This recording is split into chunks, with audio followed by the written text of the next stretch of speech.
Hello, this is Opera SM with the From the Ashes Alliance of Coalitions, bringing you another Magic the Gathering Puzzle Quest video. I'm going to do a little 3-video series on the upcoming Ravnica at War, I think it's Glory Ravnica at War, the White event that's coming up this weekend. Trying to showcase 3 potential budget decks, which are all green combo-based decks based around Tome of the Guildpact. I will likely be playing Thousand Year Storm combo almost certainly because it's too good and needs to be nerfed, but until they do it, it's just way too good of a deck not to play. But we also wanted to look at some options for some of our other players who might not have all the fancy mythics and masterpieces necessary to make, the absolute crazy top tier decks. But I think a deck like this could really hold its own. So the shell of the top few cards is what this archetype is based around. For this deck, this would be the deck for the top node, the white node, which the secondaries for that are cast 3 or more cards with proliferate and summon 8 or more knights, soldiers, and warriors, I think is the second one. So let's take a look. We are using Huatli 2 for this. I tried to limit my decks to mono or dual color planeswalkers for this in case people don't have things like Bolus or Broken, Tamiyo, those sorts of things, but those are definitely options in some of these colors as well. But really any white-green planeswalker could work on this node. He's got strong mana gains of +5 in white and green, so we're really going to focus on trying to get conversions in those colors for this deck. So starting with Tome of the Guildpact, which is the big engine for all these cards. For 11, support that whenever this support is on the board, whenever you cast a colored support, draw a card, but that card's current functionality is whenever you cast a colored card, draw a card. So it functions very much like a almost, I think we have 8 colored cards in the deck, but kind of like a Rashmi would in Legacy, so it works pretty well. And then also for Activate 2, your colored mana bonuses are increased by 1 until the end of your turn, so as you're popping lots of gems, it's pretty easy to actually get some mana bonuses as well from the matches. Omen of the Hunts, for 8, an enchantment. When this support enters the board, convert 6 gems to your planeswalker's colors. While best in mono green, it's still great if it's converting 6 gems to either green or white. And then when this support's destroyed, pick one of the first 2 different land cards in your deck and fetch that. We have Temple Gardens in this deck, which we'll get to in a little bit, which if you've taken damage for the turn will also convert 4 gems to green or white. So it can kind of lead into another converter sometimes. Flower, which for 3 can convert 4 gems to green or white. The backside can pump, though we'll rarely use that. Elvish Visionary, a creature 1/1 for 5. It's a 1/1, which will be important, which we'll see later with another card in this deck, and converts 3 gems to green. Animist's Awakening, for 5, convert a green gem to a 1-turn countdown with convert 5 on a match, and if there are 8 or more green gems, you get a match 5. So this can often match 10 or convert 10 green gems. It's great. These Origins rares that we have in this deck are great. I tried to limit it to rare or less cards, or cards people would almost be guaranteed to have. Circuitous Routes for 8 converts 6 gems to green. We don't have any gates, so it's not going to be fetching that. Knight of the White Orchid. This is a knight, so it would help meet that 1 secondary, and it also, for 14, it's a 4/4 first strike defender, so it can hold the ground pretty well, and when it enters the battlefield, convert 5 gems to white. So we're going to be doing a lot of white and green gem conversions, so this actually works on a decent level here. Our 1 card with proliferate is Martyr of the Cause. It's 11. It's a 2/2 human soldier. This is why I chose it as the proliferate card, because it will also help meet the secondary of having to cast soldiers or warriors or knights. So we have 2 knights and soldiers. I'm hoping that that would get us, as we're looping, to get to 8 different soldiers. Again, we have Temple Garden, as I talked about at the beginning. It's a land with support for 8. At the beginning of your turn, convert 2 gems to white or green. But when it enters the board, if you've lost life during this or the last turn, you get to convert 4 gems to green or white. So if we end up fetching these or drawing into one of these and playing it, hopefully we've taken some damage, or we can set it up to take some damage, and then we will be getting some additional conversion, not just beginning of the turn. The last card to fill out the deck, it could be some sort of removal spell like Death Sprout or something else, but I figured Court of Calling for this specific build is actually pretty good, because if we get, cost 9 with stored mana of 6, but it also has Convoke 6, so if we have got some guys on the board, it's only going to cost 3 plus up to 6 to cast a spell. And if we can use this to fetch out our Knight of the White Orchid, once we get going, for 9 to convert 5 gems to white, might not be bad. We can also choose to grab our cheap green converter if we want to as well, if we'd rather convert to green. But the top 6 cards of this deck and Temple Garden are the shell that I used for, and if it's not Temple Garden, it's some of the other, these were in normal Magic called shock lands, so these style of lands. So the top 6 cards plus a shock land that fits best into the Planeswalker's color that you're playing work.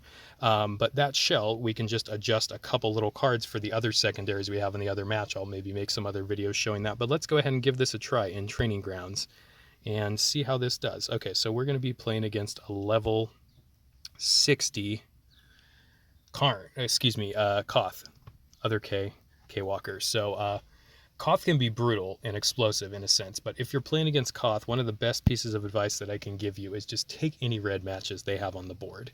It gets +9 for red matches, and don't make any matches which will allow them to make red matches, because other than that, I think it's neutral mana gains, and then for white and blue they actually get -1. So if you can keep them off of red mana matches, it severely neuters what they can do. So keep that in mind if playing against Koth. But yeah, the goal of this deck is just to try to get out our Tome of the Guildpact, and then we should just be able to keep looping cards and then casting conversion spells to continue going with the loop. So let's see, I think we're going to go Elvish Visionary into Animist Awakening into Martyr of the Sands.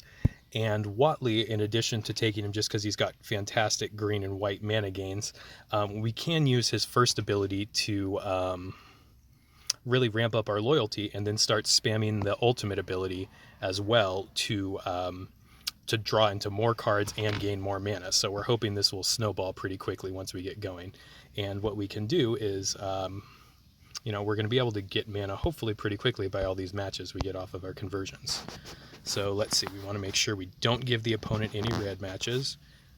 We can get green loyalty, or green on the right. We can get white +3 loyalty on the left, and have a possibility to get some blue matches. That seems like that might be where we go here.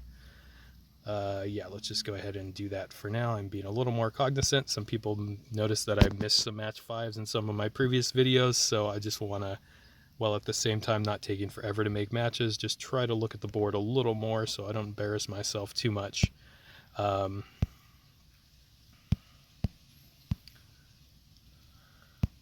Alright, so he got an extra swap and some reds. That's unfortunate. So, but we'll see how we're going to do here.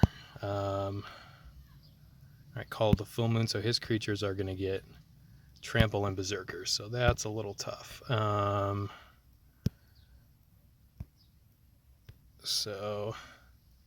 guess we probably want to try to get Knight of the Sands out first. So let's see, we can get 4 green on the right. We can get some loyalties, 4 loyalties +2 greens +3 blues +3 blacks. Yeah, let's go ahead and just do that. There might be something better, but I'm just going to take that now because that looks like a pretty fruitful play here.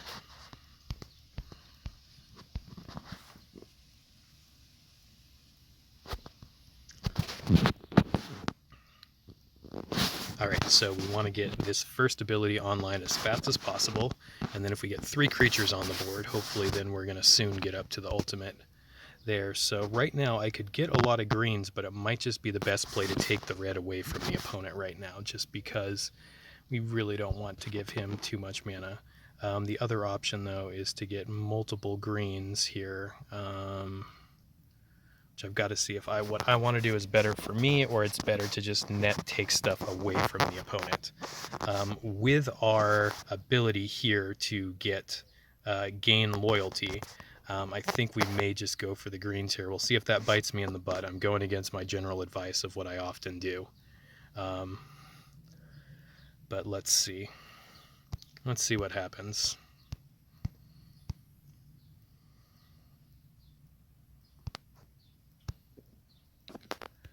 All right. Are putting a little bit of a clock on him, which is not bad with what we have. We can get whites. Again, I'm just going to go ahead and take these reds away, though I didn't last time. And I just want to make sure that we don't give our opponent too much mana.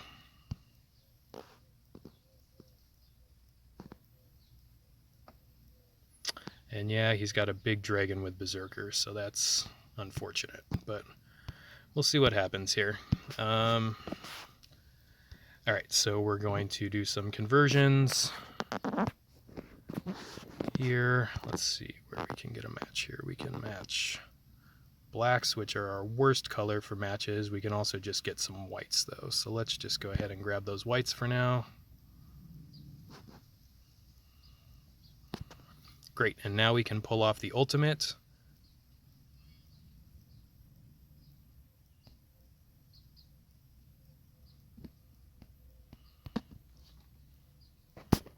Drawn to 4 cards now, hopefully. Well, I think we pull off the ultimate and then we go and try to...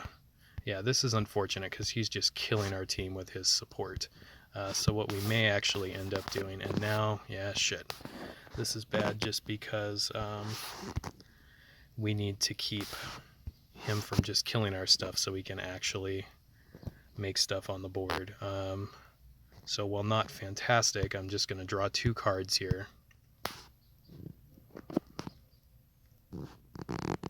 Try to get our Tome out, and then I think I'm actually just going to go ahead and match away his support, which is giving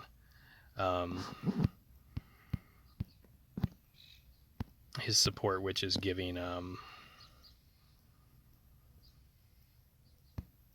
guy Berserkers, which was just killing all of our stuff on the board. And he used his ability to give his guy Berserker, so now we're down to nothing. But hopefully we can start recovering. And see what happens. So, okay, we've taken damage, so we're going to go ahead and make another one of these because we need to make sure to at least get some more loyalty if possible. We'll get Temple Garden out because that will convert this turn. Let's see, so we can get green matches or we can get white matches. Green are probably better than white because the opponent nets more off of green than white. That could give us 8 total mana, which is not the worst. Yeah, let's just go ahead and do that for now.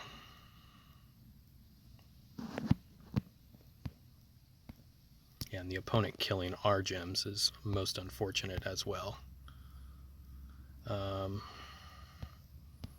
But we'll keep fighting through this, see what happens.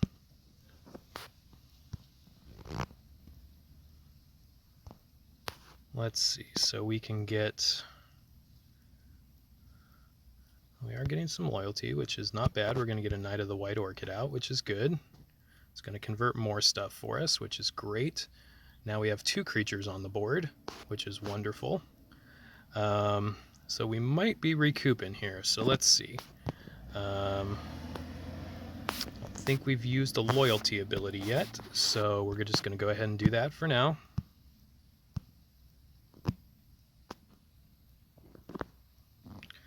Great, so we're going to have a Tome of the Guildpact out again. He's playing support destruction as well, which is unfortunate, but yeah, I think that was a demolish we saw earlier.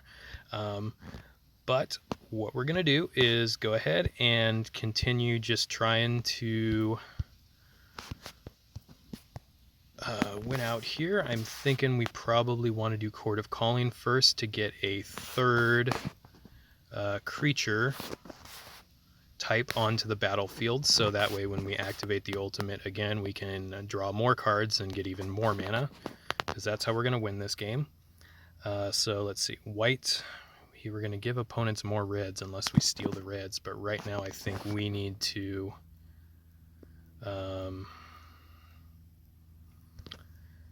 Make sure we get another creature out. But again, I'm kind of going against my general advice of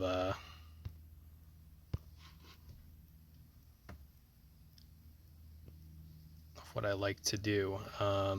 Maybe another Knight of the White Orchid is actually not the worst. It's going against the advice I said again. So we're just going to hedge our bets, and that way if he does even kill one of our creatures again, we'll have 2 more out at least to use the ultimate. So I think we're diversifying a little bit here. Yeah, he is going to kill it. Actually, we're going to kill his. Yay, first strike. First strike is awesome, and these knights are good. Okay, so I'm feeling a lot better about this now. So what we're going to go ahead and do is, let's see, we have Temple Gardens, so trying to think of what is the best way to go about here. We did not take damage last turn, so we don't necessarily need the Temple Garden. And these Flower Flourishes are not necessarily the best either. So what we're going to do here is just go ahead and draw some cards and then gain 24 mana, which is great. And then see if we can start doing a little looping of stuff here. I'm going to get rid of this Tome because I don't think we need another one. And probably what we're going to do, we'll see where we are board-wise, but probably just go through and try to get more Knight of the White Orchids. I know it competes with the green, and we'll look at the board where our situation is, but yeah, probably doing some of that. And I think we said Temple Garden was not going to give us more mana, so I'm just going to get rid of it for now. Maybe I should have played it, but we'll see.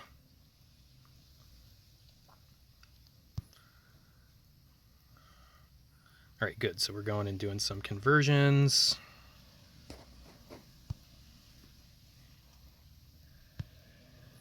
Again, not sure if it's right, but I'm going to go ahead and get white mana here.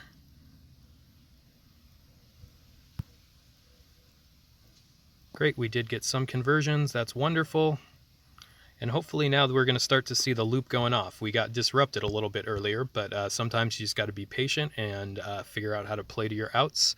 We realized we needed to kill his support that made his guy have Berserker, and then just keep getting guys on the board and eventually keep our Tome resolving when he was killing supports. And then just start going off.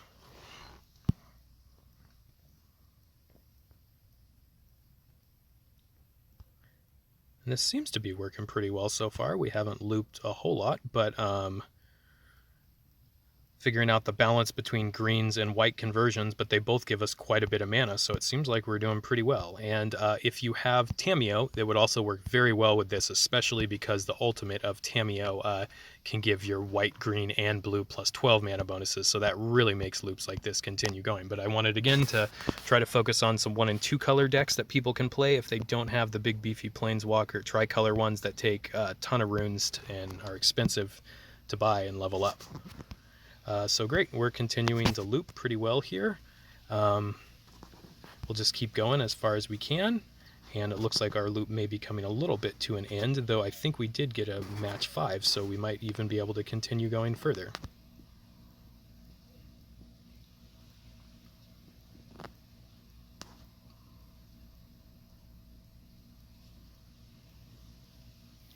But yeah, this shell, I just figured this was an easy thing to try to figure out a way to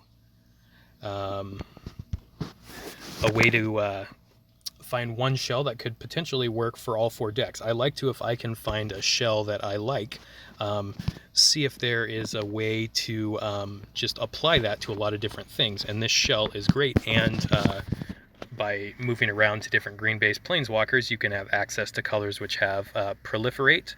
Well, green does have proliferate naturally, or then one of the Grixis colors to have access to a mass, which we'll see in a later video. All right, so we have 2 swaps left. We'll go ahead and go for matches, and then we'll do a conversion here, so we get another match 5. So this is great. So maybe we might even be able to kill the opponent this turn. We'll see. Would be a while of looping, but Again, some of these loop decks, one of their strong points is just their resiliency to keep looping. One of their weak points is with all that looping, it can take a little while to actually play them sometimes. So at that point, it might have actually been better for me to go for a green match instead, because there were so many green gems on the board. So I think that might be a decision point that one will encounter quite a bit in this deck, is whether to with that Court of Calling, choose to take your elf that converts to 3 or your Knight of the White Orchid that converts to 4. I haven't been paying the most attention, but it looks like we have 6 knights and 2 soldiers, so we've met the 8 summon 8 knights, soldiers, or warriors secondary, which is great to know, because that's what we're kind of training this deck to do.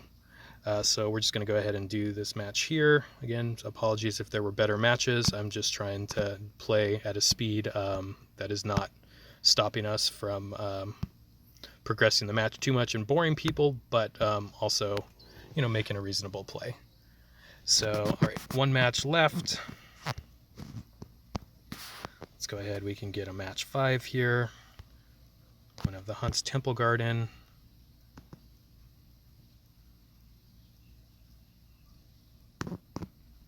And again, these temple gardens, as you can see, are, let's see, as we cast them here, they were doing some conversions as well. So that is the reason why I ended up running them in this deck. So glad to see that it's working decently. We have another match 5, which is great. And as you saw, that extra activated gem from Animist's Awakening is great too, because if those are left on the board, they help you get more swaps to continue going and going farther and farther. Let's see, we've got a green here, which will activate our omens. Yeah, so we're in pretty good shape now. We went looping for quite a while. Now we have almost 40 power on the board. And what we can go ahead and do here now is I'm going to get rid of this Martyr for the Cause, because we don't need those anymore. They're kind of the weakest card in the deck, but we did need them for the secondary. And then just go ahead, and now we should just be able to keep spamming this ultimate ability as long as we have the ultimate token. And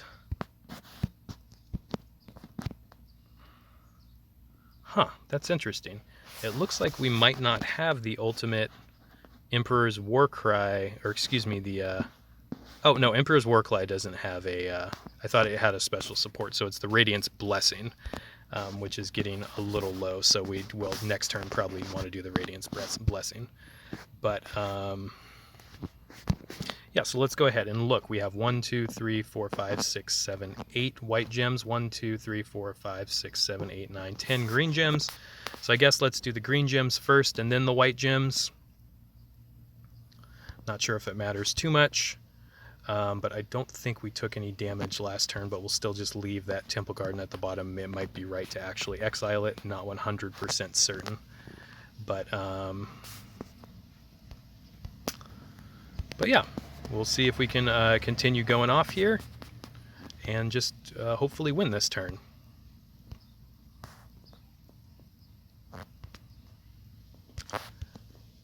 I think we had more white than green, and plus the Knight of the White Orchid is a little bigger at this point, so I'm working on just trying to get something to win the game here.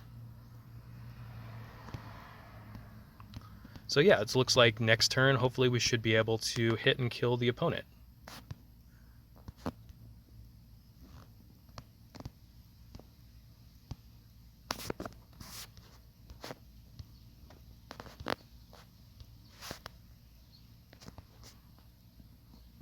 All right, and for our sake, just since we know we're going to win, I'm just going to turn off some cards. We could continue looping, but just to make sure we don't sit here for a while until we win, we're just going to turn those off, and we've won. So again, this is an example of a Huatli 2 Tome of the Guildpact looping deck, which you could use in this upcoming weekend's Ravnica at War Glory /White event on the top node.